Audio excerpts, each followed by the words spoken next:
Good morning, friends. I just want to encourage you that even when you're in your brokenness, God can still use you because God has called us to be a vessel for Him, right? And so I have shared before, I'm sure I was a children's pastor for 12 years while I was living in the abusive marriage. And I shared this at church on Sunday that there was so many times that abuse happened right before Wednesday night church especially, and that I would be screaming in my car with my kids in there, 2 Corinthians 12:9, your grace is sufficient for me, and your power made perfect in weakness. And so I would just call on Jesus and I would say, Jesus, I can't do this. I don't know how I'm going to go teach kids. I feel so empty. I feel so broken.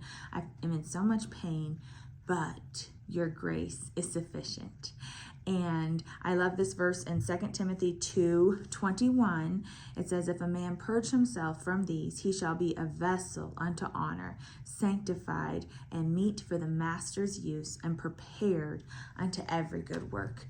And so the great thing is, God made us a spirit. We have a soul. We live in a body, right? And so when our spirit is in communication with God, when we say, okay, my soul, my emotions, my mind, all that's a mess, but my spirit is connected to God, He can still use us. And I'm sharing this because God is so good and He's so faithful. That was a long time ago as a children's pastor, so most of those kids are adults now. And I've heard from two of them and just one today that said, wow, Pastor Elizabeth, I read your story. Thank you for still showing us Jesus. Thank you for teaching me about Jesus. And so I just want to encourage you, if you are broken, if you're feeling like, God, how could you ever use me because I'm such a mess?